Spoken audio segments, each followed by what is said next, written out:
میں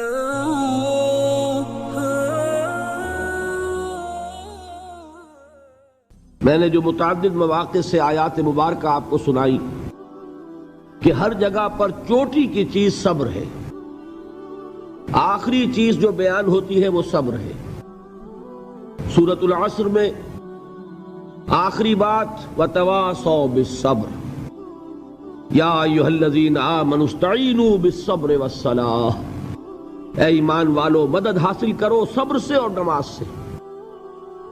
ان اللہ مع الصابرین، اللہ تعالیٰ صبر کرنے والوں کے ساتھ ہے۔ اور پھر آگے چل کر وبشر الصابرین الذین اذا اصابتهم مصیبۃ قالوا انا للہ وانا الیہ راجعون، اے نبی بشارت دیجئے، خوشخبری دیجئے ان صبر کرنے والوں کو کہ جن پر جب بھی کوئی تکلیف یا مصیبت نازل ہوتی ہے تو کہتے ہیں کہ ہم اللہ ہی کے ہیں اور اللہ ہی کی طرف ہمیں لوٹ جانا ہے۔ صبر کا مفہوم ہے اپنے آپ کو تھامنا، روکنا، برداشت کرنا، تحمل کرنا، اور جو بھی اپنا ایک طے شدہ مقصد ہے کسی بھی مخالفت سے بددل ہوئے بغیر، کسی بھی تکلیف یا مصیبت سے ہراساں ہوئے بغیر اس کی طرف پیش قدمی کیے چلے جانا۔ بڑی سخت سردی پڑ رہی ہے، فجر کا وقت ہے، گرم پانی کا اہتمام نہیں ہے، اب اس وقت فجر کی نماز کے لیے اٹھنا، ٹھنڈا پانی اگر ہے تو وضو تو کرنا ہوگا، اس ٹھنڈے پانی سے وضو کرنا، اس وقت لحاف سے نکلنا ہی بہت مشکل، ٹھنڈے پانی سے وضو کرنا اور مصیبت۔ یہ جب تک انسان میں صبر کا مادہ نہ ہوگا ممکن ہی نہیں۔ اس کو کہیں گے صبر علی الطاعہ، اطاعت پر صبر کرنا۔ ناگواری محسوس ہو رہی ہے لیکن اس ناگواری کو برداشت کرتے ہوئے انسان اللہ کے حکم کے اوپر جمع رہے، اللہ کے حکم پر عمل کرے۔ یہ کیا ہے؟ یہ صبر ہے۔ اگر یہ صبر نہیں ہے تو ظاہر بات ہے کہ انسان اللہ کے اس حکم پر عمل نہیں کر سکے گا۔ صبر کا مادہ نہیں ہوگا تو آپ کام نہیں کر سکیں گے۔ اور اسی کا ایک دوسرا رخ ہے، جب آپ دعوت حق کے لیے کھڑے ہوں گے پہلا قدم کیا آتا ہے؟ استہزاء، تمسخر، مذاق اڑانا، جس کی میں مثال اب دینا چاہتا ہوں محمد الرسول اللہ صلی اللہ علیہ وسلم کی شخصیت سے۔ دیکھیے ہم کیا اور ہماری بساط کیا، ہم کیا مبلغ ہوں گے، کیا داعی ہوں گے، ہمارے اپنے دامن پر داغ ہوتے ہیں، لیکن یہ کہ محمد الرسول اللہ کے دامن پر کوئی داغ تھا؟ ان کو تو سارے مکے والے الصادق الامین کہتے تھے، نہایت محبوب شخصیت تھے، ان کے لیے تو جا صادق جا الامین یہ الفاظ سننے میں آتے تھے، آنکھوں کا تارا۔ لیکن جب آپ نے دعوت اب شروع کی، اب قرآن مجید میں دیکھیے کسی نے کہا مجنون ہو گئے، دماغ خراب ہو گیا، پاگل ہو گئے، اجی شاعر ہیں، کچھ شعر جوڑ لیتے ہیں ہم پر دھوس جماتے ہیں۔ کسی نے کہا ساحر ہیں، کچھ جادو سیکھ لیا ہے، یہاں تک کہ ایسے بدبخت بھی پیدا ہوئے، قرآن میں ہے ساحر کذاب، سحر کرنے والا جادوگر نہایت جھوٹا۔ یہ الفاظ کہے جا رہے ہیں کس کی شان میں؟ محمد الرسول اللہ صلی اللہ علیہ وسلم۔ قرآن میں نقل کیا گیا یا ایھا الذی نزل علیہ الذکر انک لمجنون۔ کبھی آپ نے اس کا ترجمہ سوچا؟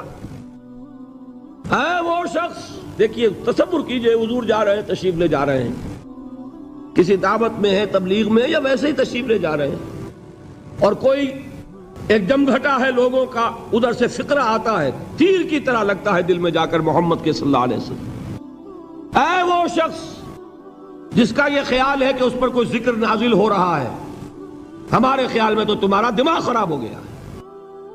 یا ایھا الذی نزل علیہ الذکر انک لمجنون، کہا کہ نہیں کہا؟ اور یہ نہ سمجھیے کہ حضور صلی اللہ علیہ وسلم کے قلب مبارک کو تکلیف نہیں ہوتی تھی، میں قرآن سے ثابت کروں گا، میں کہیں کوئی کہانیاں بیان نہیں کرنا چاہتا.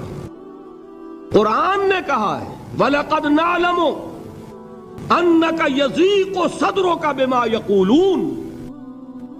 اے نبی ہمیں خوب معلوم ہے صلی اللہ علیہ وسلم کہ جو کچھ یہ لوگ کہہ رہے ہیں اس سے آپ کا سینہ بھنجتا ہے، یہ جو گھٹن ہوتی ہے، صدمہ ہوتا ہے. انکا یضیق صدرک بما یقولون، ہمیں خوب معلوم ہے کہ جو کچھ یہ باتیں آپ کو سننی پڑ رہی ہیں، یہ کڑوی کسیلی باتیں، یہ جو فقرے چست ہو رہے ہیں، استہزاء ہو رہا ہے، تمسخر ہو رہا ہے. سورہ حجر میں ہے، ایک جگہ کھڑے ہوئے لوگ قرآن کا مذاق اڑا رہے ہیں. بھائی فلاں آیت تم لے جانا، فلاں آیت میری ہوگی. اس کے ٹکڑے کر رہے ہیں، اس کے ٹکڑے حصے بکھرے کر کے قیمہ بنا کر ان آیات کا تمسخر اڑا رہے ہیں. ایک جگہ قرآن مجیدی میں مذکور ہے کہ فرشتوں کا مذاق اڑ رہا ہے. بھائی یہ دیکھو محمد نے کہا ہے صلی اللہ علیہ وسلم کہ جہنم پر تو کل 19 فرشتے ہیں، علیہا 19 قرآن میں آیت نازل ہوئی. ایک پہلوان کہتا بھائی 10 کو تو میں سنبھال لوں گا، باقی 9 کا تم انتظار کر لو. یہ باتیں آ رہی ہیں حضور کے کانوں میں. کلام الہی کے ساتھ کیا سلوک ہو رہا ہے، مجھ پر کیا فقرے چست کیے جا رہے ہیں، مجھ پر جس طریقے سے استہزاء اور تمسخر کا رویہ اختیار کیا گیا ہے. دل بھج رہا ہے، دل میں صدمہ ہے. دیکھیے سورہ نون ہے، اور میرے نزدیک یہ دوسری وحی ہے جو حضور پر نازل ہوئی ہے.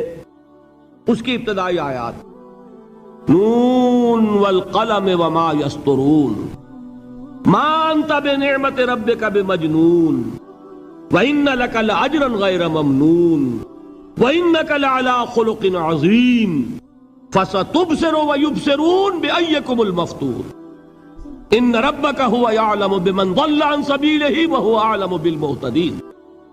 نون قسم ہے قلم کی اور جو کچھ یہ لکھتے ہیں. اے نبی آپ اپنے رب کی نعمت سے مجنون نہیں ہیں. یہ کیوں کہا جا رہا ہے؟ حضور کو جو صدمہ پہنچا ہے وہی نازل ہوئی ہے دل جوئی کے لیے، تسلی کے لیے. آپ کیوں برا منا رہے ہیں؟ اے نبی آپ کیوں صدمہ اور رنج اور اندوہ محسوس کر رہے ہیں؟ ان بدبختوں کے کہنے سے کوئی آپ مجنون ہو جائیں گے؟ مانتا بے نعمت ربک بمجنون وَإِنَّ لَكَ لَأَجْرًا غَيْرَ مَمْنُونَ. آپ کو جو یہ صبر کرنا پڑ رہا ہے، آپ کو جو یہ جھیلنا پڑ رہا ہے، اس کی وجہ سے آپ کو وہ اجر ملے گا جس کا سلسلہ کبھی منقطع نہیں ہوگا. وَإِنَّكَ لَعَلَىٰ خُلُقٍ عَظِيمٍ. اور اے نبی آپ تو خلق عظیم کے حامل ہیں.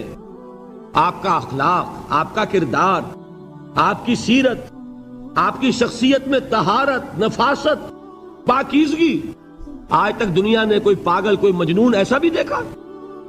یہ ساری باتیں اللہ تعالیٰ حضور کی دلجوئی کے لیے فرما رہے ہیں. اس سے آپ اندازہ کیجئے کہ کتنا صدمہ ہوتا ہوگا. یہی ہے، اس ساری چیز کو جمع کیجئے تو یہ چیز کیا ہے؟ وَاصْبِرْ عَلَىٰ مَا يَقُولُونَ وَاهْجُرْهُمْ هَجْرًا جَمِيلًا. صبر کرو اے نبی، صبر کرو اے محمد صلی اللہ علیہ وسلم، جھیلو اور برداشت کرو اس پر جو یہ کہہ رہے ہیں. یریدون لیطفئوا نور اللہ بافواہہم، یہ چاہتے ہیں کہ اللہ کے نور کو اپنے منہ سے بجھا دیں، پھونکے مار کے ہی بس. نور خدا ہے کفر کی حرکت پہ خندہ زن، پھونکوں سے یہ چراغ بجھایا نہ جائے گا. یریدون لیطفئوا نور اللہ بافواہہم واللہ متم نورہ ولو کرہ الکافرون. یہ چاہتے ہیں کہ اپنے منہ کی پھونکوں سے اللہ کے نور کو بجھا دیں، حالانکہ اللہ تعالیٰ تو اپنے نور کا اتمام فرما کر رہے گا، خواہ ان کافروں کو کتنا ہی ناگوار ہو. اس کی ترجمانی ہے نور خدا ہے کفر کی حرکت پہ خنددن، پھونکوں سے یہ چراغ بجھایا نہ جائے گا. یہی وجہ دیکھیے مکی صورتوں میں خود نبی اکرم صلی اللہ علیہ وسلم کو اتنے مختلف پیرایوں میں صبر کا حکم دیا گیا. کچھ مثالیں میں دے چکا ہوں، وَلِرَبِّكَ فَاصْبِرْ. اسی طریقے سے وَاصْبِرْ كَمَا صَبَرَ أُولُو الْعَزْمِ مِنَ الرُّسُلِ. اے نبی صبر کیجئے جیسے کہ صبر کیا ہمارے اولو العزم رسولوں نے. وَاصْبِرْ وَمَا صَبْرُكَ إِلَّا بِاللَّهِ. اے نبی صبر کیجئے اور آپ کا صبر تو اللہ ہی کے سہارے ہے۔ وَاصْبِرْ لِحُکْمِ رَبِّکَ، یہ سورہ نون جس کی ابتدائی آیات میں نے آپ کو سنائی، نون والقلم وما یسطرون ما انت بنعمت ربک بمجنون، اس کا اختتام کیا ہوتا ہے؟ وَاصْبِرْ لِحُکْمِ رَبِّکَ وَلَا تَکُنْ كَصَاحِبِ الْحُوتِ اذ نَادَىٰ وَهُوَ مَكْظُومٌ، اے نبی صبر کیجئے اپنے رب کے فیصلے کا، انتظار کیجئے اور اس مچھلی والے کے مانند نہ ہو جائیے۔ مچھلی والا کون؟ حضرت یونس علیہ السلام۔ مچھلی والے نے اپنے دینی حمیت اور غیرت جو تھی اس کی وجہ سے اللہ کے حکم کا انتظار نہیں کیا، اپنی قوم کو چھوڑ کر چل دیے۔ نبی کا، رسول کا یہ معاملہ ہوتا ہے، جیسے کہ آپ کو معلوم ہے کوئی افسر ہے کسی حکومت کا، وہ اپنی پلیس آف ڈیوٹی کو نہیں چھوڑ سکتا، he must stick to his place of duty. بڑے افسرز کے لیے تو یہ بہت بہت اہم بات ہے۔ تو اے رسول، جہاں آپ کو ہم نے تعینات کیا ہے آپ وہاں سے ہل نہیں سکتے کہ ذرا مخالفت ہوئی، لوگوں نے فقرے چست کیے اور آپ کہیں اور چل دیے، دفع ہوئیے، یہ بات نہیں سننا چاہتے، میں کسی اور کو سناؤں گا۔ ہو سکتا ہے نا؟ ہم تو کرتے ہیں نا یہ، اس لیے کہ ہمیں تو اللہ نے کہیں تعینات تو نہیں کیا نا۔ اگر ایک جگہ کے لوگ بات نہیں سنتے، چلو بھائی ہم کہیں اور جائیں گے، وہاں بات سنائیں گے۔ لیکن رسول کا معاملہ ہوتا ہے جو اس کی پلیس آف اپوائنٹمنٹ ہے، he cannot leave his place without the express permission of Allah سبحانہ و تعالی۔ آپ نے یہ سنا ہوگا، سیرت کی تقاریر میں پڑھا ہوگا کہ مدینے کی طرف ہجرت کی اجازت حضور نے تمام صحابہ کو دے دی، خود منتظر رہے جب تک کہ اللہ کی طرف سے اجازت نہیں آ گئی۔ حضرت ابو بکر پوچھتے رہتے تھے حضور اجازت آ گئی کہ نہیں؟ نہیں ابھی نہیں آئی۔ حضور اذن آ گیا؟ نہیں آیا، ابھی نہیں آیا۔ حبشہ کی طرف سب کو بھیج دیا، اجازت دے دی جو جانا چاہے چلا جائے۔ حضور کی صاحبزادی جو حضرت عثمان کے نکاح میں تھی وہ بھی ہجرت کر رہی ہیں، لیکن حضور تو نہیں گئے۔ رسول نہیں چھوڑ سکتا اپنی جگہ کو، یہاں تک کہ تمام تقریباً صحابہ چلے گئے، حضور رہ گئے، حضرت ابو بکر رہ گئے، حضرت علی رہ گئے، اور حضرت ابو بکر پوچھ رہے ہیں بار بار اجازت آئی یا نہیں؟ نہیں ابھی نہیں آئی۔ حضرت عائشہ نے واقعہ بیان کیا کہ ایک روز اچانک دوپہر کے وقت ہم نے دیکھا کہ حضور نے اپنے پورے جسم کو ڈھانپا ہوا ہے، چہرے کو بھی کپڑے میں ڈھانکا ہوا ہے اور تشریف لا رہے ہیں۔ یہ اس میں تعجب کی بات یہ کہ عرب میں آج بھی آپ کو معلوم ہے کہ یہ چیز جو ہے ان کی روایات کے خلاف ہے کہ دوپہر کے وقت کوئی کسی سے ملنے جائے۔ یہ وقت جو ہے قیلولے کا ہے، آرام کا ہے۔ تو این ٹھیک دوپہر کے وقت تشریف لائے حضور، آپ نے آ کے حضرت ابو بکر سے فرمایا کہ اجازت آ گئی ہے۔ حضرت ابو بکر نے بہت خوش ہو کر ایک بات کہی، حضور میں نے 2 اونٹنیاں تیار کی ہوئی ہیں۔ یعنی اب آپ وہ تو سوچتے تھے نا شاباش ملے گی کہ میں نے تیاری کی ہوئی ہے، میں نے 2 اونٹنیوں کو خوب کھلا پلا کے فربا کیا ہوا ہے، بڑی توانا ہے تاکہ ہم تیزی کے ساتھ سفر کر سکیں۔ حضور نے توقف کیا، فرمایا ہاں ٹھیک ہے، 1 اونٹنی میں استعمال کروں گا لیکن میں اس کی قیمت ادا کروں گا۔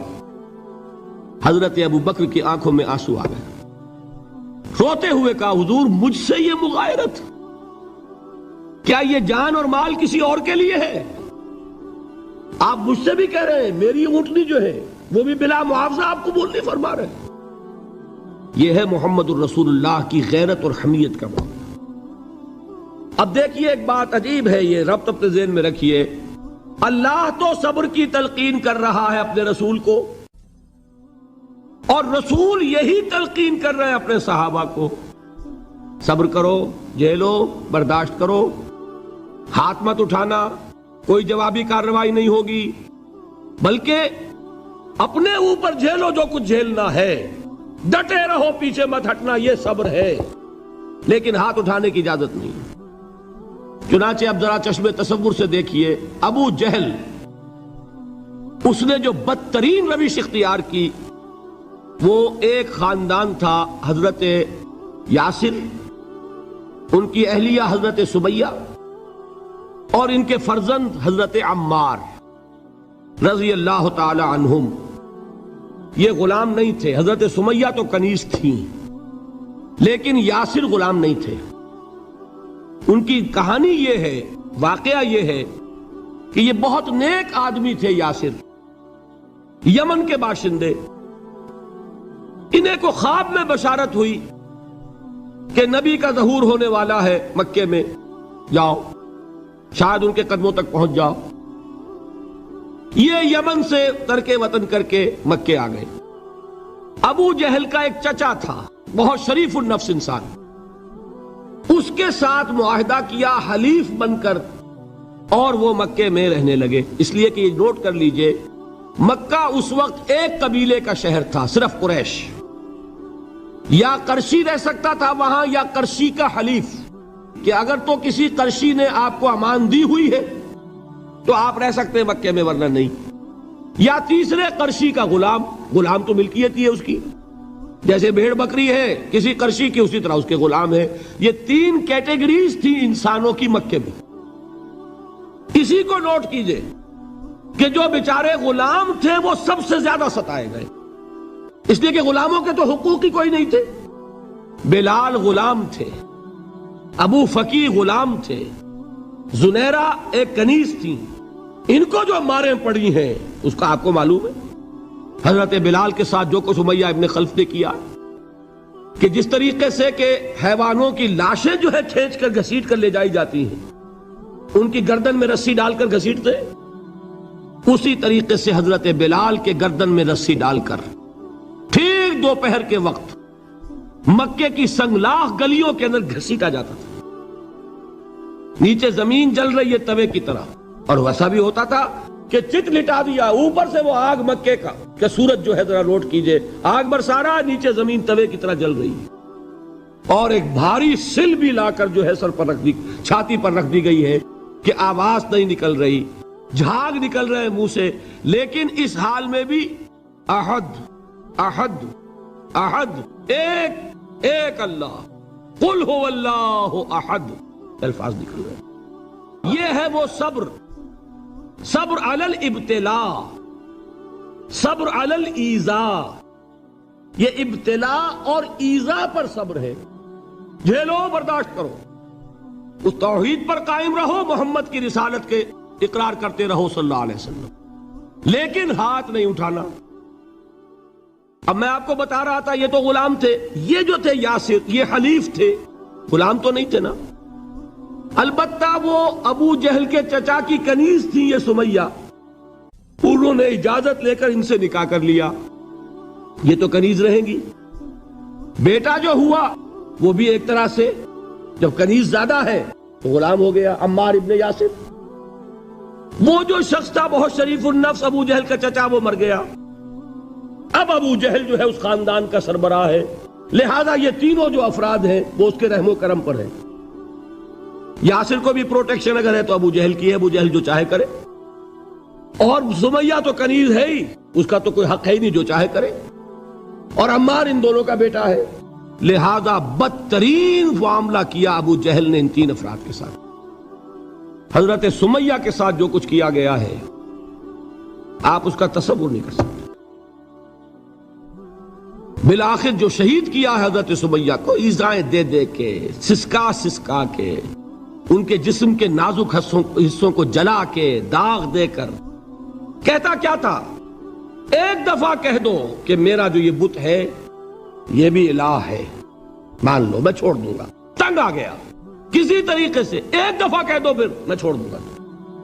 لیکن یہ میاں بیوی حضرت یاسر اور حضرت سمیہ رضی اللہ تعالی عنہما، یہ ہے ثبات، یہ ہے صبر، یہ ہے استقلال.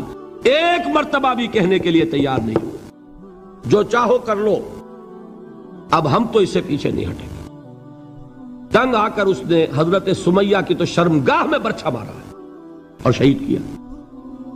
حضرت یاسر کے بارے میں ایک روایت یہ ہے، ستا ستا کے، تنگ کر کر کے، آخر کار جو ختم کیا، انہیں شہید کیا کس طرح؟ 4 سانڈ اونٹ جوان، ان سے رسے باندھے، ایک رسے سے ایک بازو باندھا، دوسرے سے دوسرا بازو باندھا، تیسرے سے ایک ٹانگ باندھی، چوتھے سے دوسری ٹانگ باندھی، اور چاروں کو دوڑایا ہے کہ جسم کے پرخچے ہو گئے. اس وقت سامنے سے حضور گزرتے تھے جبکہ آل یاسر کے ساتھ یہ معاملہ ہو رہا ہے. کیا فرماتے تھے؟ اسبروا یا آل یاسر فإن موعدکم الجنہ، اے یاسر کے گھر والوں صبر کرو، جھیلو، اس لیے کہ تمہارے وعدے کی جگہ جنت ہے۔ اللہ تعالیٰ ادھر آنکھ بند ہوگی، ادھر جنت میں تمہارا داخلہ ہو جائے گا۔